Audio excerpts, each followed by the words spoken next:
Greetings, denizens of the tri-state area. Jacob Weil here. And Blue Dragon 5. Dragon, I know what we're going to do today. We're going to activate the Recap-inator and discuss my favorite cartoon, Phineas and Ferb. That's right, in honor of the 15th anniversary and in preparation for the upcoming revival, I'm guiding Blue Dragon 5 here through this series, experiencing his reactions, watching it for the first time, and reliving my summer memories through the years. Today's episodes are That's the Spirit and The Curse of Candice. We have Awkward Dad.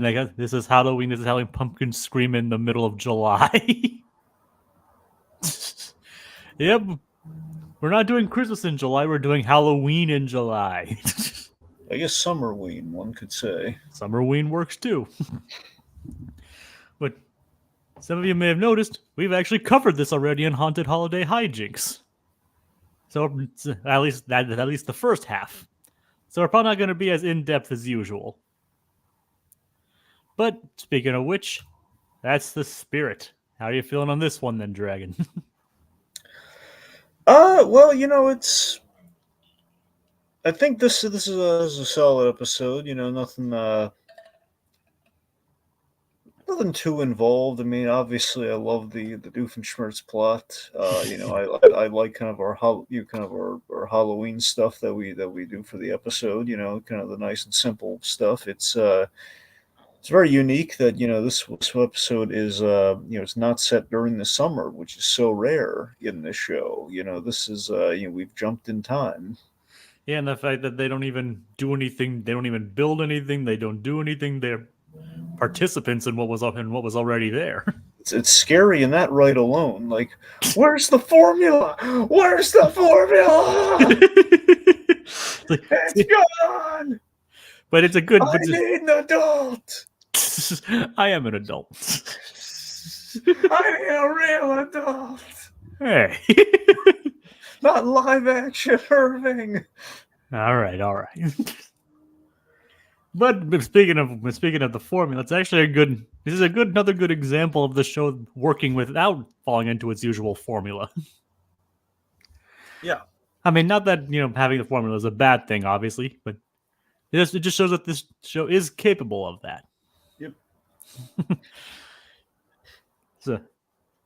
And we have some interesting guest stars this episode too. Like you know who they are, right, Dragon? Then, or do you want me to go in with it? I'd like you to just I'd like you to educate the folks. All right. Well, the young kid they meet, Russell. His name is Dylan Douglas, son of Michael Douglas. Yeah.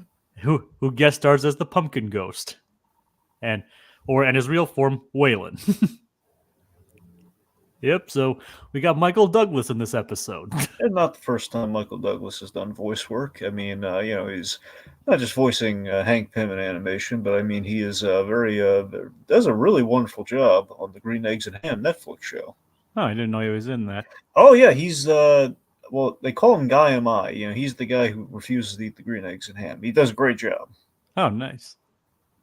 Seriously, I mean, Michael Douglas, the way that show is really, man, you might think, aren't you overvaluing the green eggs and ham show? But my God, what Michael Douglas does in that show, the guy, we extend that very simple story to kind of a seasons long arc, and then there's a season 2, and it gets even better in 2. All the stuff we kind of put this Michael Douglas character through. Oh, nice. Yeah. It's like, and Mona, the matriarch, is voiced by April Winchell. The wonderful April Winchell. Yep, I think she's been in here before, but I don't entirely remember. Is she related to Paul Winchell? Yes, I think she is. I believe she is related to Paul Winchell. Okay, that makes sense. All right. I want to double check on that, but I believe she is. I'm trying to remember. Is April Winchell? Is she she Miss Finster? Or am I thinking of someone else? I might be. I wonder if I think April Winchell's like the voice of Peg from Goof Troop. That should be Muriel Finster. And yes, you're right, Dragon. She is Paul Winchell's daughter. Okay, there you go. And she was also Mrs. Herman in Who Framed Roger Rabbit. Mm-hmm. And you're right, she was in Goof Troop as well. Okay, good. So I'm pretty sure that is also Miss Finster. You're right, Muriel Finster. Got it. Yeah. Oh, there's a crossover. Do you ever think about? Here's one heck of a crossover. We'll get into it just real quick. Muriel Bagg meets Muriel Finster. Plus, they have like the same hairstyle. Now that'd definitely be interesting to say the least. Yeah, there you go. So yeah, quite an interesting quite an interesting guest list this episode. Yeah. And like I said, I'm not sure if April Winchell guest starred before in this, but I know she definitely does appear again down the line. Who voices the farmer's wife? Jennifer Hughes. Okay. She's the if I remember correctly, she's the wife of one of the directors of this show, Robert F. Hughes. Well, we know how she got the job. I think she's done voice work besides this though. Exactly. Quality hard work. Yes, quality hard work. There you go. Anyway, I'd be down to watch a Recess and Courage crossover. Well, we've seen if I remember seriously, we've seen the Recess Gang crossover with Lilo and Stitch. Yep. Well, Lilo and Stitch also crossed over with other things too. Well, to be fair, Lilo and Stitch had the possibility to cross over everything under the sun with Disney. Yeah, I think it's like because of the weird loophole that it was based on a movie. Well, I mean, it's also just the fact of even before we saw Lilo and Stitch, we saw them cross over, so it's built into the DNA of the character. I know, but I think there's some kind of rule about crossovers, but Lilo and Stitch was able to sidestep it because it was because it's based on a movie or something like that. Mm-hmm. I'm not sure. Yeah. Yeah, Paul Winchell then was two of the biggest Hanna-Barbera villains, Dick Dastardly and Gargamel. There you go. Yeah, I remember Gargamel. I keep forgetting that he was Dick Dastardly, but yes. Paul Winchell's done a lot of stuff, and of course Tigger, and also inventor of also invented something to do with the heart, I believe. I think he developed the pacemaker. Are you sure? I thought he was a weatherman. Ventriloquist, comedian, actor, humanitarian, inventor. Yeah, he built the artificial heart. Actually, okay, so he did build the artificial. Okay. All right, I might have my Winchells confused, but it might be Walter Winchell. I mean, maybe that's what I'm thinking of. I mean, maybe he did do that at one point. I don't know, but he was a regular Renaissance man in that case. Then Walter Winchell is one, if that's actually the name of whoever I'm thinking of. If Walter Winchell is related to Paul Winchell, and he is like a weatherman. That's a really remarkable kind of lineage there. You have a weatherman, you got a guy who invented the artificial heart, and he's voicing all these characters, and his daughter goes on to voice even more, honestly, possibly even better characters, and then it just kind of goes on. I'm looking at Walter Winchell, and I'm not mentioning any connection to Paul Winchell. Okay. All right. Anyway. So the episode begins on Halloween night, where Phineas, Ferb, and Candace are trick-or-treating. Along with Perry, who is they're all kind of classically horror themed. You have except Candace. I mean, it depends on how you look at it. I mean, my headcanon is that Candice is the little girl who gets who gets little girl with the flowers who gets thrown into the water. Well, she's actually more dressed based on Heidi. Well, yeah, I know it's mostly Heidi. I'm saying it's my headcanon, but I mean, that is a pretty interesting headcanon. That means her own stepbrother would be the one throwing her into the lake. But not intentionally, he just wanted to play. Or if it's just supposed to be young Frankenstein, just throw her into the window and she sleeps peacefully. See, that would be better. Yes. Now, it would be even better than that. Betterer. Sure. If Vanessa was the bride of Frankenstein. There you go. Yeah, yep, that would be nice. Yeah, big old tall hair. Speaking of Vanessa, I get to meet her voice actress tomorrow. What you gonna say to her? I haven't decided yet. Last minute. Well, I might name drop. I might tell her about us. Eh? but I'll see how it goes. I mean, I'll Well, just say whatever that, happens, make sure you say the name of the show right, would you? yeah, Phineas and Ferb Recap-inator. There you go. Yep, and on the channel, So You Want to Be an Imagineer. Yes. I'll guess I'll even write it down for her too. There you go. I don't know how she'll take it, but oh well. I can just imagine what's going to happen. Jacob's just going to walk up, and then there's going to be, he's going to say all this, and then you're going to have some guy behind him saying, "Hey, what's going on?" The guy's just been standing there, hasn't said a thing. She's just kind of looking at him. What's going on? I don't know. He shook Rob Paulson's hand yesterday. It was fine. Oh yeah, like, yep, I did meet Rob Paulson today, and the funny thing is, I actually shook his hand before I got up to his booth. Like he arrived late, so and he just went out into the line to greet people. Yep, and Jacob's never washing that hand again. It touched greatness. I've already washed the hand. Oh, Jacob. like I know, but I have a picture with him though. All right. And he actually liked my Carl voice. You did the Carl voice in front of Rob Paulson. Yes, and he actually liked it. Well, what's he gonna say? It stinks. Of course he's gonna say he likes it. I mean, I know that dragon, but I don't know. He's like, he even said like, well, you better not get too much, better I'll have to kill you. Okay, well, at least, oh, he did. He said that. Yes, it's a joke, but yeah. Well, that is no, that's adorable. It's Rob Paulson's a class act, man. One, because he teaches voice acting. Him actually complimenting you, assuming it's genuine. I don't know if it is. He might just be being polite, but let's just say, for argument's sake, he meant it. That's a top mark right there. And also, you get him give me a little taste of proper Carl. That's even better. Dueling Carls, or like Carl Simpaticos. And I even fired back. It's like I don't want to be. It's like I don't want Carl to kill me. And then he's like, no, it wouldn't be very nice. Yeah, he's like, would be nice. He was a real great guy. Yeah, God bless Rob Paulson. He should write a book.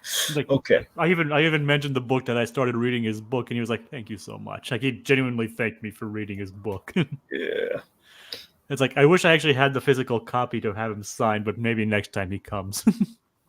Wait a minute. So you have like the I have a digital copy. Right. I wonder if he did an audiobook of that.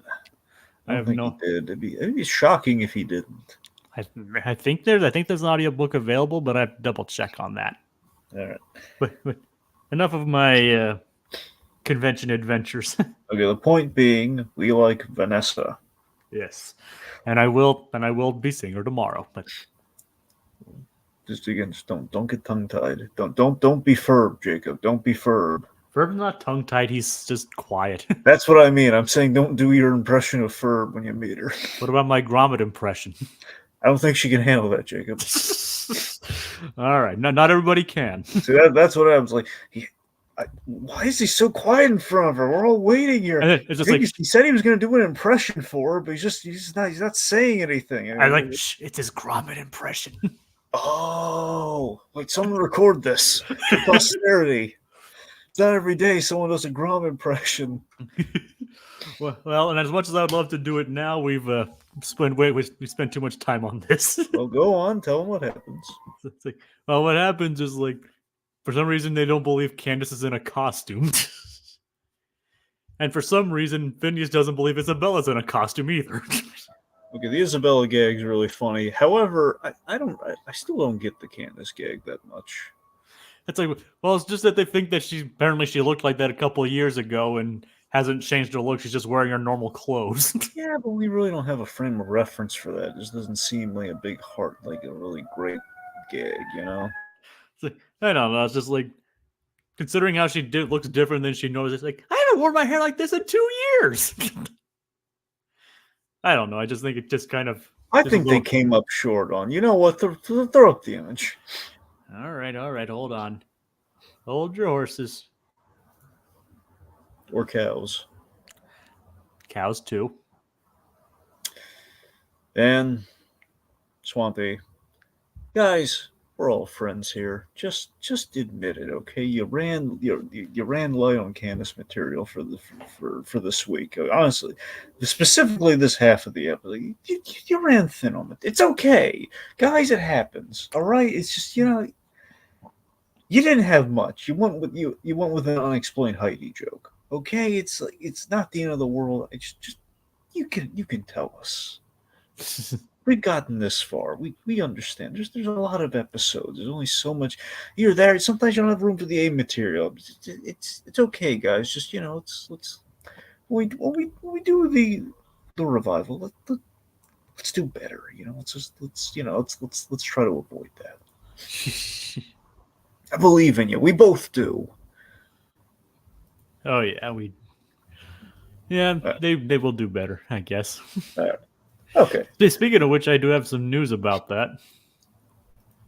Yeah. Dan revealed on his social medias today that they actually received the first completed episode of the 5th season today. It's supposed to be 9 months. Yep. He's officially received his first episode, and and apparently he cried watching it. It was that bad.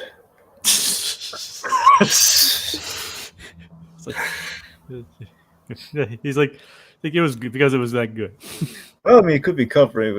Honestly, I could go either way. If he's perfectionist, it's like it was so close, and it's our big moment. Our premiere is gonna stink. I putting kind of like a positive spin on, but no, I think it's absolutely what you're saying. It's probably very emotional. Like, we're back, we're doing it, man. Swampy, we're back. Swampy, get back in the room. Swampy, we're doing it. We're back, baby. Yeah. Put on that mustache, Swampy. Let's party. Tears of joy. There you go. Yeah. Tears of Amy Poehler. Okay. That's a different kind of tears of joy. Yes. Yeah. Yes, it is. Like watching Bing Bong fade away. Brilliant. Yes, brilliant. Okay, so they our come costume band. Yep. And so we have Buford dressed as a pirate, which is appropriate. Yep. And then Baljeet dressed as a daisy. Yeah. Which is an interesting choice, to say the least. Well, it could have been worse. Could have been a pansy. Yeah, could have been. Yes, I get the double meaning there, Dragon. I think Wilson brought the Curse of the Were Rabbit, which we do have some similarities to in this episode. Yeah. They have a pansy joke. It's really funny. Yep. Oh, my eyes! I need to watch that movie again. Yeah, it's a really good joke. It's like during the climax too. And it's like, I still want to point out that to this day, that is the most recent DreamWorks film to win Best Animated Feature at the Oscars. Really? Yes. Other films of theirs have won other major awards, but as far as the Oscars go, that is the most recent one that DreamWorks themselves made. All right. And it wasn't even technically made by them. Yeah. Technically, it was made by Aardman. Oh, yeah. And I don't think they've won one since either. Nope. Which is a shame, really, because Aardman's great. Yeah. But speaking of Were-Rabbits, let's move on to another part of this episode. Yes. So we have Perry sneaks away dressed as Igor. Which is a shame he didn't keep the costume for the rest of the episode. Yeah. So Carl Monogram, they give him the mission brief, but a little differently. It's Monogram. Carl's dressed as Monogram and vice versa. Apparently, the only thing that Carl can't do is get his eyeballs on the same side of his head. Which was a great call out. Now, you have to imagine Monogram. He's going to be saying, like, "Dang it, Carl! I don't say anything like that." Did you say what I did? You say? Did you say what I think you said, Dragon? Yes, I did. All right. Dang it, Carl. So I think we should pose the question like this: which Carl would you most like to see dressed like Monogram of this lot? Oh, well, Carl Fredricksen could pull it off. Oh, you could absolutely pull it off. Maybe also Beaumont. No, yeah, Beaumont could definitely. Well, actually, Carl from Aqua Teen Hunger Force, that'd be a fun one. It's like he doesn't have the. I mean, he definitely has a different shape, but it could work. Well, let's not body shame on this podcast, Jacob. I didn't body shame. I just said he has a different one, but he could make it work. Yeah. That's the exact opposite of body shaming. Sure, sure. We can read between the lines, Jacob. Dragon, I currently have a similar body shape to Carl, not as large. Well, you're Obviously. gonna have to be specific, Jake. There's a lot of Carls here. Okay, from Aqua Teen Hunger Force, then. But There you go. Okay. I have a similar shape, but it's not as big. But I have a similar one, so I can kind of relate. All right. That's fine. I always thought maybe you had the body shape of Carl the Minion, but I was wrong. No, I'm not bean shaped. You could be. You're human being shaped. I could see Comeback Carl pulling it off as well. Absolutely. If you weren't plastic and approximately 12 inches tall. And not Carl Weathers. Yeah. Doofenshmirtz. Oh, we'll get there. But I was imagine Carl the Minion dressed like Monogram. That'd be pretty funny. Well, I mean, there have been times where they dressed as Gru, so it's not too far off. Oh yeah. Well, did you see the new movie? No, I mean, isn't there like a time where he like dressed? Well, I don't know if they dressed as Gru specifically. I guess. No, anyway. Well, then one dressed like Lucy, and that was pretty close, I guess, too. So yeah, it's not too far off from. Yeah, they dress like points. They dress like characters all over the place. Never specifically Gru, but they were wearing the same outfit as Gru in the new movie, which is why I asked. Yeah. But anyway. So speaking of which, apparently Doof's most recent plan, and this is a war on grass. I love the war on grass so much. It's such a stupid idea. A war on grass. It's like he doesn't explain why either. Just like that, he and grass are not simpatico at the moment. That's what's great. The fact that he's not simpatico with grass. He's declared war on grass. We don't know why. And his method was basically curse the were-rabbit, where he basically had his secret weapon, which is a cow, and the cow was just. Well, the initial plan was just to use just the cow. Yeah, he's just using the cow, and the cow's just like, it's not evil enough. So then he basically wants to give. I love that the cow's doing its job, but it's just not evil enough for his liking. He's such a moron. He does the brain swap. Well, because it's like motivated out of hunger and not because he hates grass. Yeah, it has to be motivated by hatred. Anyway, so basically using the Wallace and Gromit kind of like brainwave kind of device to give it more hate power. As it turns out, not so much room in the cow's brain for new ideas. But much like Curse of the Were-Rabbit, he instead. First of all, we should just probably acknowledge this too.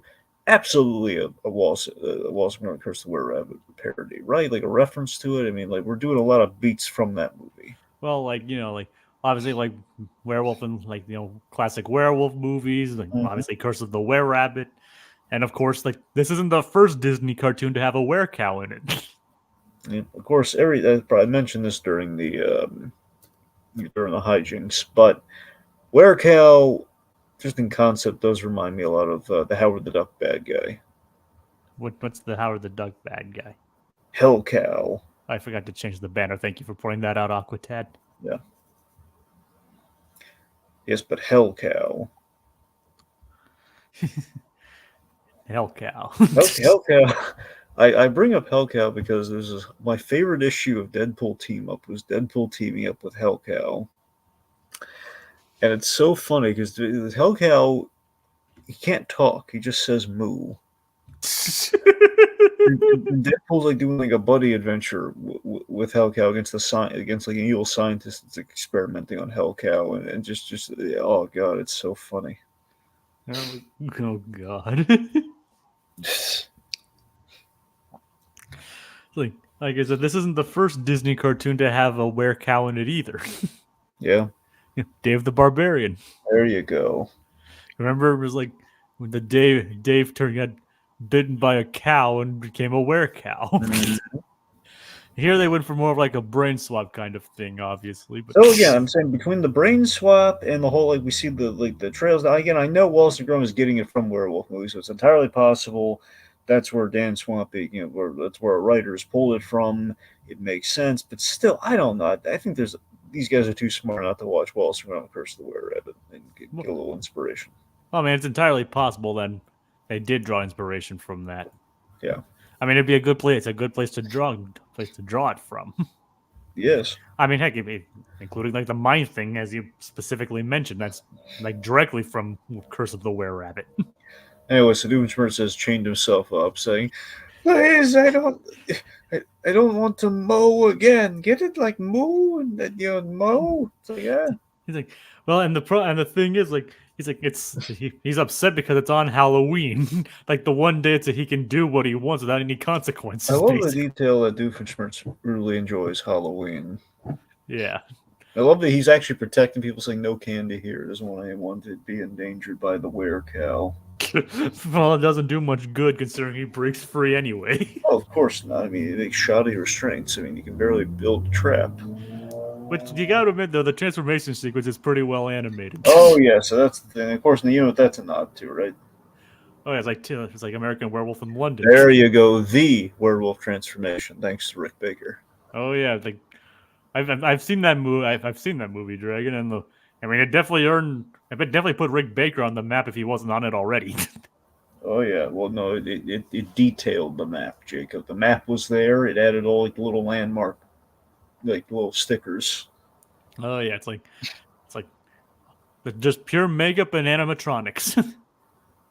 Yeah. That's it's like, and like basically a protruding face mask is how he accomplished the snout. Mm-hmm. It's amazing how he did that. Indeed. But yeah, that was definitely a shout out to that. Oh yeah, so the transformation's great, and then just the Doofenshmirtz as the Werecow or Moofenshmirtz, as it was so colorfully put earlier. By Aquatad. Yep. just great, and it's the fact that Perry Plow is just chasing him down, trying to lasso him as he's on a rampage, and he wakes up in like the crop circle equivalent of like. By the way, again, this one I'm not saying is a direct reference. I'd like to think they had him on the show as a guest star.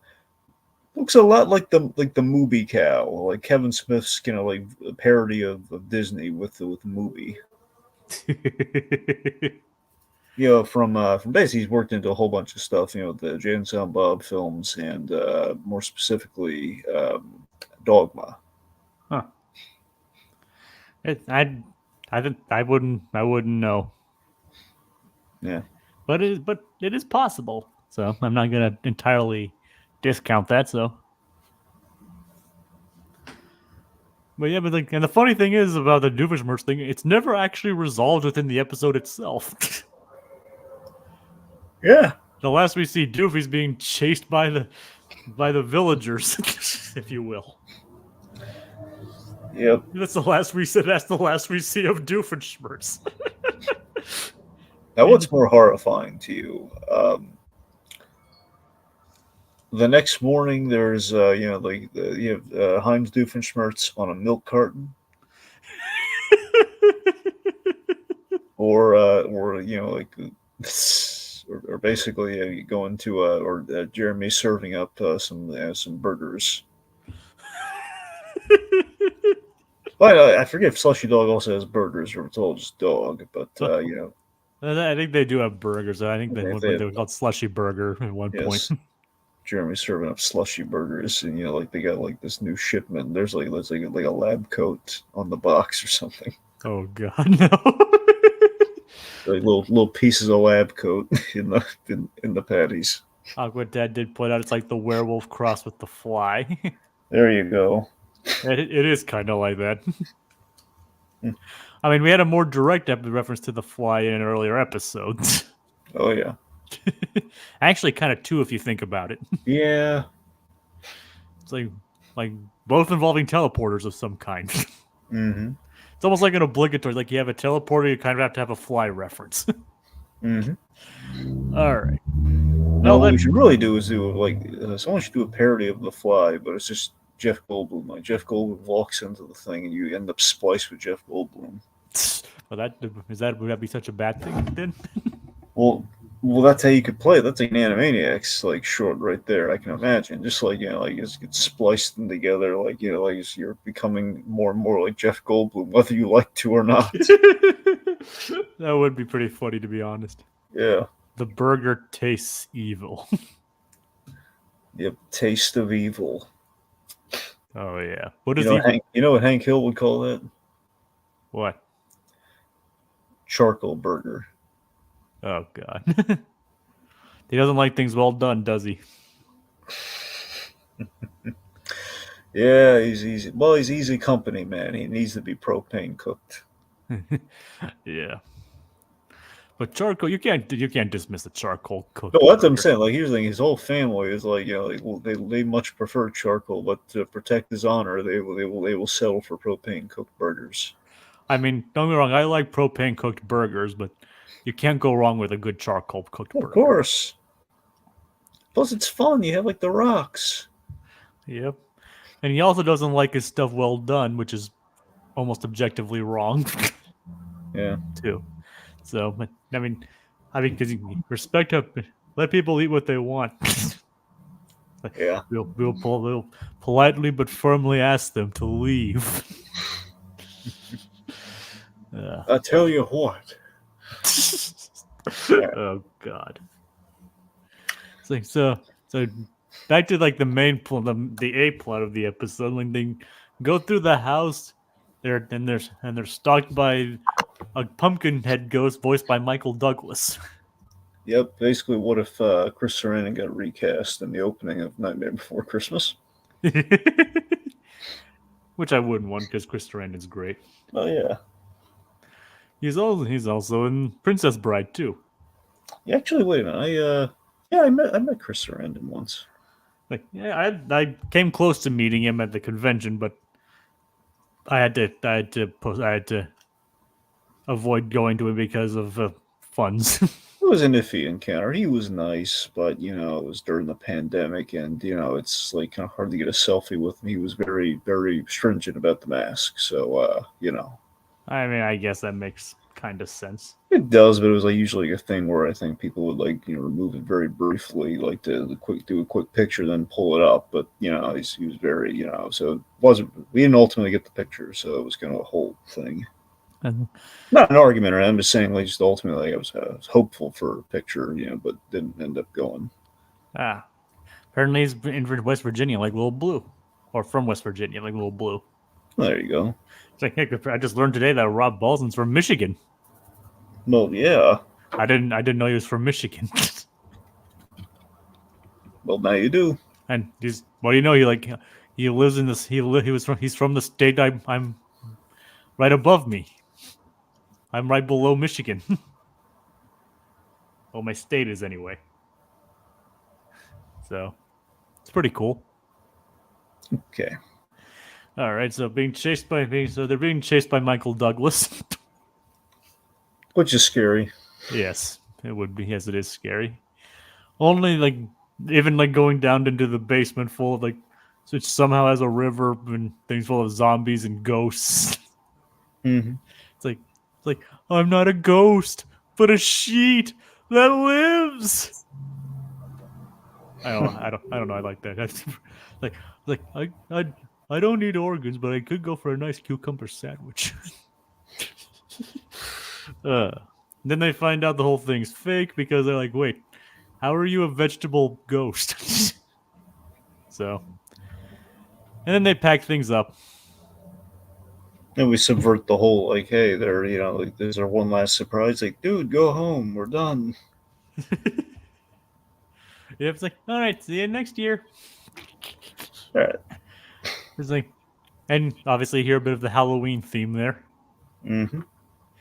Which brings us to the one we can focus more on, the curse of Candice. Where Candice thinks she's been turned into a vampire. So, Dragon, what do you think of this one? I'm kind of meh on this one. I respect what it's going for. It's just I I'm not thrilled with the resolution. It just feels like it was a very weak installment for Candace. All right. It's like I mean, I personally I do kind of enjoy this episode myself, and I've been overall between the two, but yeah. and Ice Cream Hero said it's one of the favorite episodes ever. Yeah. I mean, all more power to you. I'm just saying. I don't know. Look, I'm not saying it was like bad. I'm just saying, like, I don't know. I wasn't thrilled with it, but it's I mean, it definitely ends in an unexpected way. well, it ends in a great reboot, but we'll get there. Yeah. All right. It's like, so Candace and Stacy are seeing a movie at the local theater called Early Evening Which is a parody. of Twilight. Yeah. Yep, we know. Yeah. Remember this episode came out in 2011, Dragon. Do I hear something crazy about Twilight? I mean, besides the general, sure. I'm not sure if it was just the first movie or if it was like maybe more than one, but I think whichever one it was, Phil Tippett, the stop motion expert extraordinaire, he worked on that film. Huh, nice. Yeah, for the werewolf transformation. That's pretty cool. Then it would have been the second one. There you go. It would have been. I don't actually remember what the second one is. I think it's like New Moon or something. Just giving a werewolf in it. So because I know the movie, because I know the book title. The titles are Twilight, Eclipse, New Moon, and Breaking Dawn. Okay. It's like my sister read the books. All right. Sure. It's like so. So I don't know which one's in order, but whatever the second one is. But, okay. But speaking of which, I have some interesting guest stars for the for that particular movie as well. For in the episode anyway. Yeah. I'm sure you probably recognized one of them anyway.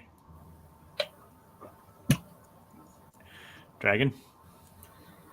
I'm sure you probably recognized one of them. Who voiced the wolf? God, Jacob hit me with who voiced the wolf. Michael J. Fox. Wait, really? Yeah, so it's Michael J. Fox. Well, look, Michael J. Fox. He only. Really? You sure? Yeah, so it's Michael J. Fox. Okay, well, I'm bringing it up because Michael J. Fox, notoriously, he rarely ever does voice work. Okay, it's not impossible, but I know obviously he's done Atlantis. And beyond that, the last time he's really done voice work was like a cameo in the Back to the Future video game, but he didn't maintain it for the whole game. So I thought he only rarely did voice work like Atlantis. It's like, no, I mean, it's Michael J. Fox in a reference to his role as Teen Wolf. Well, I know what's in reference to when you tell me that's who he voiced, but okay. Like, yeah, he voiced the werewolf Michael in this episode. It's pretty good. Yep, that was Michael J. Fox. Good on him. And the other two guest stars are Stephen Moyer and Anna Paquin. Okay, Anna Paquin. That's a reference to, don't you? Well, both of them were in True Blood. There you go. I haven't seen that, but True Blood was airing. It was basically they were in the middle of the series when this episode came out, or shortly around the time it was over. So obviously they have an actor famous for playing a werewolf and two actors famous for a vampire show. Nice. Yep. Did you guys, Cameron, did you guys see the video Dan crying happy after the first episode of season 5? I brought it up earlier, and I don't think Dragon's seen it yet. I haven't seen it. I heard it first here, folks. Yep, but I did bring it up, and yes, it was great. And the crew's obviously Dan, why are you crying? Happily asking him, it was because I just saw the episode. It was so good. Would it be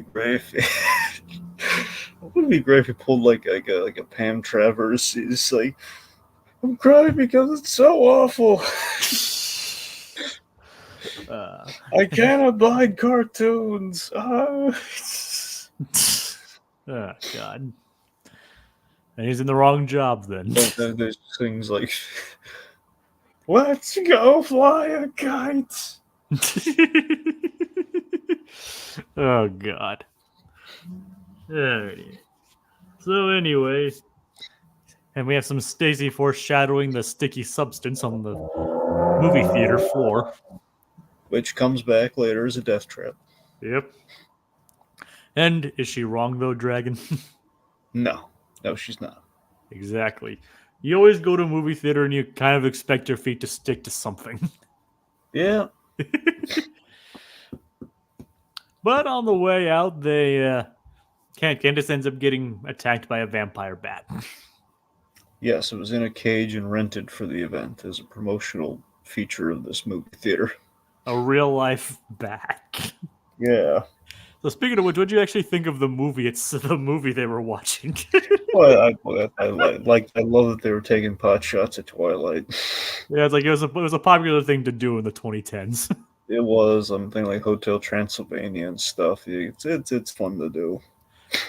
It's like, yep, it's like I expected this from your kind. Football players, I mean. And then like, wait, wasn't he just wearing a shirt? That was my favorite part of it. Like, wait a minute, wasn't he wearing a shirt? And then it's like, when he gets like, wait, where'd that wind come from? I just opened a window. Apparently, it was a good movie though. So, according to Candace, that's what they say though. We don't know if it's actually a good movie. well, according to Candace and Stacy, it is. Well, yeah, according to the teen girl demographic. Yeah. And Doofenshmirtz doesn't count because he's kind of a teen girl in a lab coat. He's more of a teen girl than his daughter. Oh God. Well, he's allowed to like that kind of stuff. He is. I'm not faulting him for it. I'm just saying it doesn't really count for like the whole demographic point. I know. Anyway, so it turns out the boys are trying to figure out what to do, and of course they wondered, Ferb, you're right, it does feel like more than 104 days. Yeah, that's a great meta call out. It's like, yeah, at this point they are past 100, definitely way past 104 episodes. And I've explained so like, and apparently their dad is inside watching horror movies. Which another good shout out here, right, Dragon? Oh yeah, another great meta call out. The voice of Lawrence having some history with the Rocky Horror Picture Show. Yep, it's like what kind of horror movie is this? Where are the rock and roll musical numbers? Like that's the reason why they got Richard O'Brien in the first place, because Dan and Swampy bonded over being fans of Rocky Horror Picture Show. Imagine him just like going by the guy's house, just saying like, "Hey, we're doing an animated show for kids. Could we put you in it?" Well, why? Why do you want me for this? We just really like Rocky Horror Picture Show. Oh, all right. I mean, apparently he's done a lot of other stuff besides Rocky Horror, from what I understand. But yeah, that's why they wanted him. Well, yeah, it is basically why they got Richard O'Brien and Barry Bostwick in the show. Because they were both fans of Rocky Horror, and that's one of the reasons why Dan and Swampy became friends in the first place. There you go. So yeah, it's like I love the Rocky Horror Picture Show, as do I. Dragon, your thoughts on Rocky Horror? Yeah, it's okay. All right. I mean, look, I only watched it once. I would have to watch it again to really have a greater appreciation for it. But Tim Curry's, obviously he's the scene stealer in that movie. Well, of course he is. Yeah. I mean, to be fair, that's almost everything that Tim Curry does. Yeah. And we haven't seen the last of him in this show. Oh, good. Yeah, but as you were going to say. No, I was going to bring up a Tim Curry factoid. What about it? He was actually in consideration for, because we're going to be talking about this, not you and I, but just, we're going to be talking about this next week. The Inspector Gadget movie. Huh. Tim Curry was one of the actors, they were kind of wanted for Dr. Claw, but he turned it down. before, and then they gave it to Rupert. Yeah, and there's that story to how Rupert ever got it, but yeah. All right. Tim Curry definitely would have been interesting in that movie. Honestly, they had a lot of big names like in contention for Dr. Claw. Honestly, I think he would have been a really good choice, but you know. But then again, you could probably argue it would have been wasted talent. I mean, if they actually obscured him, I mean, you never know like how it would have changed the role, but cause he's a voice actor, so I don't know. Wait, do you mean like for the? Do you mean for the animated series? No, for the live action movie. Oh, then yeah. That's what I mean. Like this was casting for the live action movie. All right. Oh yeah. Well then, yeah, it would definitely would have been interesting nonetheless. Missed it by that much. All right. And we're talking about Inspector Gadget, not Get Smart. Well, you don't have Inspector Gadget without Get Smart. I know. All right. Anyway, it's like so. Yeah, it's like so. It turns out the boys are taking requests today. Yeah, because they have nothing better to do. So they're taking requests for Isabella with her Bambina. You got with like a solar light kind of thing. this would be a Buford and a Baljeet in the Nerd Carrier. it's like Baljeet. Like he scratched me again. He scratched me all over trying to get him in. the off-screen shenanigans. There's your spinoff right there, the Buford and Baljeet show. They do have some moments coming up where they do team up quite a bit. Move over Beanie and Cecil. Yep. And of course, Irving. Yep, Animated Jacobs in this episode. He wants to be invisible. He wants an invisibility mirror. Yep, which is I'm fairly certain they could have actually accomplished that made Irving actually invisible. I don't know. The effects screen seem to be, you know, it's reasonable, and plus, you know, for what's going to happen to Candace. It's like, but you know, they actually could have made an actual invisibility machine. Well, of course they could have. Yep. But yeah. So the live basically the mirror with the live feed, yeah, works for Irving. Yep. And Buford just like wants to have levitating vent, like to look down on everyone. Baljeet wants to just have basically be the lift of weights, so gives them anti-gravity weights. Yep. So, but all of this ends up being very convenient because Candice becomes convinced that she's become a vampire. Yeah, so this is kind of, Candace deluding herself and that she's become a vampire. It's, Yep, but is she actually deluding herself? Well, also, this is kind of I don't know if Dan actually worked on this episode or not, but there is a Hey Arnold episode that does bear a strike. There are two Hey Arnold episodes that actually bear a striking similarity to this. And? Mainly in structure, at least, it's the organ grinder episode where Helga, gets bit by the it's kind of like slobbered on, but she kind of gets bit by the organ grinder monkey and thinks she's turning into a monkey or has like a monkey disease. And the other episode, more literally the vampire stuff, is Sid the Vampire Slayer. And which you guys also covered on Haunted Holiday Hijinks. Yes, so kind of a bit of a fusion of those two episodes. I don't think again, I don't think Dan was around for those, but it does make you wonder. Yeah. I don't know either.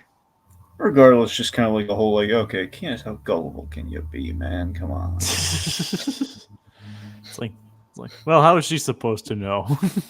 I don't know. Maybe that stick around, don't run away from the mirror just to see wait a minute, you saw your reflection very briefly and then it just disappears and just randomly disappear. Well, maybe that's when she thought the curse of fish finally took hold. Yeah. Well, plus she's still in the daylight. Well, that's why she ran back inside. Yeah. So Jeremy comes back to return their MP3 player, and Stacy's there too. Of course she is. It's like It's like and Jimmy's like, you just had to take her to the vampire movie, didn't you? See, Jeremy knows, he's in a relationship with an unstable woman, but he likes it. It's like he loves her, nonetheless. Yeah, God help him. It's like, no, God bless him. Yeah, I mean, he's such a. I mean, look at he's such a nice guy. he is. It's And he clearly likes her for who she is. which is a basket case. I mean, she's not a total basket case. No, you're right, but she's like 75% of total basket case stuff. maybe 65%. Come on, 75. 7. I'll split the difference. 7. You saw the last episode. Yes, I did. Okay, they were having a appetite spoiling meal, and she's I'm gonna bust them. Well, that's just more obsessed than a basket case. Come on. I think all right. Let's just get a move on. Moving right along. Did you? Yep. So she runs around looking for a cure, like going into like getting goth clothes, a cloak, sunglasses. Well, I do like I love visually the musical number. I love the whole black, red, and white kind of color scheme. Yep. And it's basically making fun of like being a vampire is not all it's cracked up to be, basically. Oh yeah. It's like, and notice that she freaks out when she's looking at a couple of steaks. Yeah, kind of reminds me of the Like- Once Bitten. like that. I'll have to ask that in a bit. But not like the wooden stakes you drive into a heart, but actual like meat stakes. Yeah. I bet that joke is probably lost in other countries that had to translate that. Yeah. Honestly, the steaks thing can remind me of Once Bitten.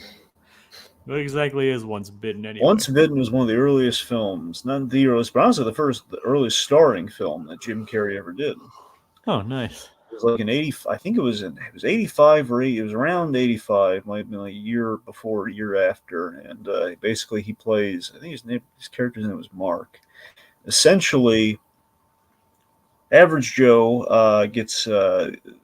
It's sorry. It's really silly. It's an 80s film, so essentially it's to some degree an 80s sex comedy, but it's not explicit. But the point being, he like a seductive vampire lady, she bites his thighs, not during the act, but that's the whole thing, where she needs the blood of a virgin to stay young. So she's a vampire who feasts on nubile virgin blood, essentially. Jim Carrey is kind of our victim, and he's kind of contracted vampirism, so he's becoming, slowly but surely becoming a vampire with each encounter.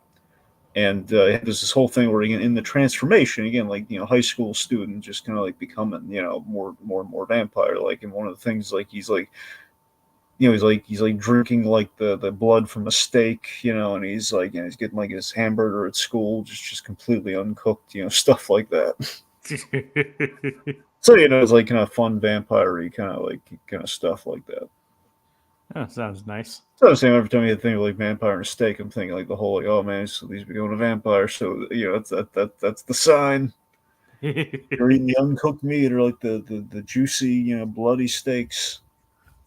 I think Candice just misunderstood what kind of steak was No, harmful. I think you're absolutely right. I'm just saying it made me think of that, but yeah. Yeah. And so she finally makes it home. But meanwhile, what is Doof up to? Well, Doofenshmirtz, he sent the letter. Yeah, sent the letter through the mail. The mail? Who does that, according to Carl? Yep, sent the letter to the mail, telling Perry Plavis he's given up, knowing that Perry would end up showing up. It's like, it actually got to make sense that Monogram didn't give it to you now that I think about it. So he actually has a pretty good plan this time. He's gonna conquer the tri-state area by using a Gimbal-Stupinator. Basically turning it back in time and turning it into like a simple country folk kind of town. Which, again, it's actually a pretty good plan for him. Yep, and making things more lo-fi kind of thing. With one glaring issue in his plan. And what is that? He should have left the bathrooms alone. Yep. I mean, think about it. He has a nice bathroom. Exactly. He's got a beautiful bathroom, but like an idiot, he's like, let me demonstrate on my bathroom. And it becomes basically a Gimmelstumpian powder room, which is just it's just a bucket. Yeah, it's just A a light. just It's a bucket and a light. Just a single bucket. I don't know what's worse, the fact that it's just one bucket or the fact that it's a bucket. I probably just the fact that it's a bucket. There you go. And only a bucket. Yeah. It's like, I mean, more evidence proving that Doofenshmirtz did not have a good childhood. Yep. And so he traps Perry with the movie theater sticky floor. So yeah.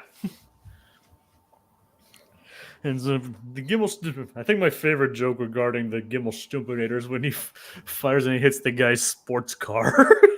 That was great, and the car turns into a horse. It's like, oh no, he's gonna kill me. Well, it's not scratched. Rears up and we turn it back, and it ends up, okay, well, now it's scratched. Yep. Just rears up and falls backwards. But again, the physics of that.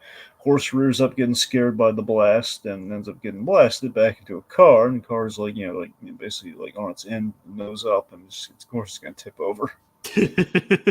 Like, well, now it's scratched. And like all the villagers chasing after vampire Candice. Yep. And then it's like Perry manages to defeat Doof, and even though Perry gets some pretty low blows on Doof there. He does. Yep. It's like, but unfortunately, when he destroys the Inator, his bathroom reverts back to normal. Like, curse you, Perry! Oh, never mind. Not unfortunately, very fortunately. I did say. Did I say unfortunately? Yeah, you said unfortunately. Well, I said fortunately for him. There you go. Well, fortunately for Doof, the bathroom reverts back to normal. Oh, never mind. You want to really add a left field tangent? Yeah. Okay, so Aquatad's comment, Dad, I scratched your horse. It reminds me of a gag from Ed, Edd n Eddy. Is it That's My Horse? Yes, that's my horse. That's my horse! The hit song from the old country that Rolf comes from. Maybe Rolf from Gimmelstump. Quite possibly. Quite possible. Never said where, so it's possible. Yep. It's your horse! It's like, I still love that scene because it just shows it's just Ed and Rolf just getting along and having a good time. Yeah. It's like, that's my horse! And then the end where they're continuing the song as he's beating up Eddie. It's just double D. It's like it's your horse.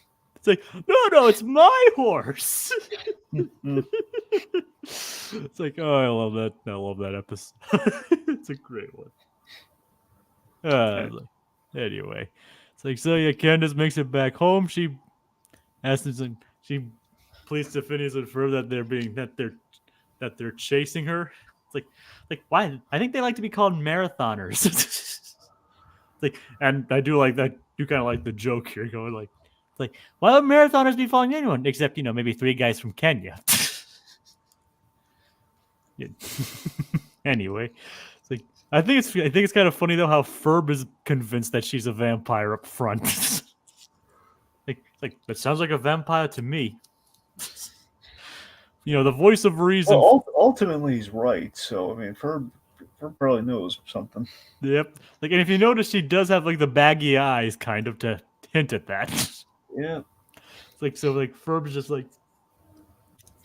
So Ferb basically was convinced that she was a vampire. Like, Phineas explained to her that's just because of the stuff that happened in the backyard. Like, see, take it off, you're fine. And then out of nowhere, Candace turns to dust and is blown away in the wind. It's like, and what is Phineas's reaction? So, Jacob, you know what time it is. It's like, well, Phineas's reaction is, well, Ferb, we're going to need a dustpan and some glue. Yep. It's like, like kind of nonchalant about his older sister being turned to dust. But Dragon, I actually do know what time it is. It's Gritty Gritty Reboot reboot time! time. Look at her eviscerate! It's might have been the longest I've ever gone without doing a gritty reboot. Well, I mean, it was just so perfect here, Jacob. Just literally in the episode itself. It's gritty canon time. Believe it or not, there haven't been that many times where we stretched the canon too far from that what actually happened in the episode.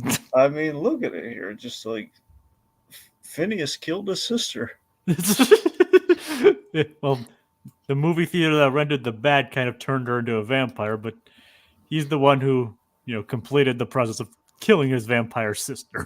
Like, hey, take off that cloak. You'll survive in the sunlight. And she turned to dust into a billion pieces. She is dead. There's no fixing that. But that little here's the thing. So Ferb was in the know. So presumably Phineas was also in the know. But that little psychopath, he just like. Again, psychopath or maybe but again, it's a cold-blooded, just doing it for the greater good. My sister's a vampire, so I'm gonna make sure she can't hurt anyone else, like that poor Jeremy kid, who's now basically a Gimmelstupian. With the music by A Druselstinian, if you will, or makeshift Druselstinian. Music by with the tiny cowboy. Yeah, so it's like, I'm going to protect him. I'm going to, Candace won't be able to harm anyone. And plus, on the flip side, she won't be going on that busness all the time. We're just going to, disintegrate her. Yeah. Evisceration by sunlight. The hideous light of the day star. Yep. So, she just with glee, he just, just turns her the dust, and it's just that last little second right before she does, and just sees that off, that like kind of that weird freeze framing effect on Phineas, where he always looks sinister with a smile. It's like, see, isn't that better? And then just like again, with a smile, a little wink of like knowing, like, yeah, you're screwed now, and just like dustpan. She just turned to dust right in front of him, and his only reaction blew away. His only reaction: we're gonna need a dustpan and some glue. They can rebuild her. Yes, and rather affordably, it would seem. Yeah, he just needs some glue. Yep. Now, do you think? Okay, legitimately, do you think they could actually rebuild her with the glue and the dustpan? I don't know. I mean, I think it might just be best to chalk this up as non-canon. Sure. I mean, look at all the other stuff they've done, so it's entirely possible that they can reconstitute her somehow. Or this transitions us into the Marvel episode where they basically reveal she wasn't a vampire, but Thanos just snapped, and he's just and that's how we introduced the event. Again, that's the only. Like he tested it on just one person, and it just happened to be Candace. Or no, he just did it. But like Phineas and Ferb were all right, but everyone's like disappearing. But she was like, she was the first one. I don't know. I kind of like my version. I think my version's funnier. Oh, your version is funnier. I'm just saying it's another way of going about it. If you want it to be all at once. Yeah. But you're right. It's much funnier. It's like, okay, I'm going to test it on this girl, and of course, like, you guys are so busted.